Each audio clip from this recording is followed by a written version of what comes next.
Do you ever feel like your compassion is actually weighing you down? Like the more you care, the more you feel tired, depleted, even emotionally heavy. This isn't just in your head. Today, we are diving into the hidden side of empathy, the part that no one talks about, and how you can still be deeply caring without losing yourself in the process. Picture this. You wake up feeling okay, but after spending time with a friend who's upset, a colleague who's stressed, or scrolling through heartbreaking news, your chest feels heavy, your mind feels clouded, and you're exhausted. You're carrying an invisible back pain full of other people's emotions, and it never really comes off. If that sounds familiar, it's not because you're weak, it's because you're wired differently. Empathetic overload is more than being sensitive. It's when you absorb the emotions of everyone around you, like a sponge soaking up water until it's dripping. At first, it feels like you're helping, but over time, the weight of other people's pain can cause chronic fatigue. That tiredness you can't explain, anxiety, because you're always anticipating emotional needs, resentment, because you give so much and feel drained in return. It's compassion without boundaries. Here's the hard truth. Not everyone who leans on your empathy does so in a healthy way. Some people consciously or unconsciously feed on your emotional energy. We call them emotional vampires. They constantly seek your comfort, validation, or support, but rarely give back. If you have felt a conversation feeling lighter, that's mutual exchange. If you have left feeling heavier, that's a drain. Why does this happen to you more than others? Neuroscience points to something called mirror neurons, special brain cells that mirror the emotions of people you observe. When someone cries, your brain reacts almost as if you are crying. Some people's mirror neurons are more active than others, making them natural empaths and more likely to feel everything intensely.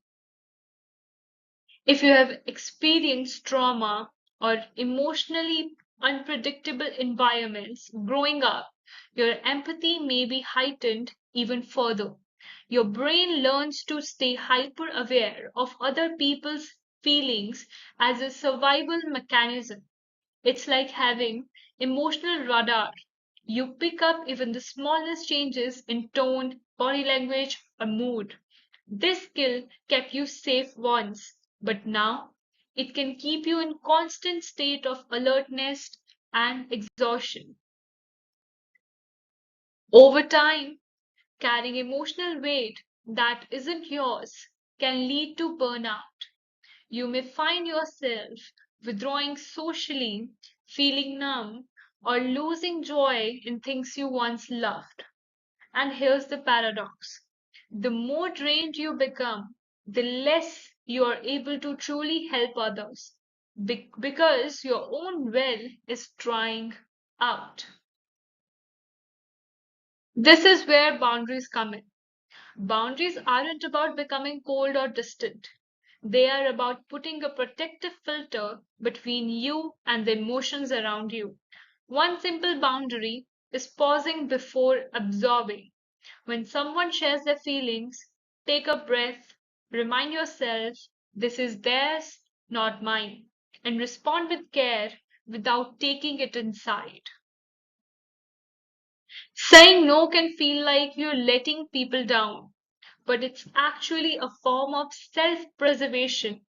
You cannot show up fully for anyone if you're running on empty. Think of it like a oxygen marks on a plane. You put yours on first so you can help others breathe too.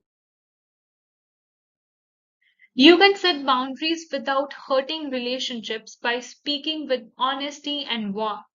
Try, I care about you and I want to listen, but I'm feeling drained right now. Can we talk about this tomorrow when I can be more present? This respects both your needs and theirs and builds healthier connections. To protect your empathy, you need to actively release what you absorb. Some ways, journaling your feelings at the end of the day, physical movement to shake off emotional residue, spending quiet time in nature to reset your nervous system. This is your empathy detox, clearing space so you can truly be there for others without carrying their entire load. Empathy is not a weakness, it's a superpower.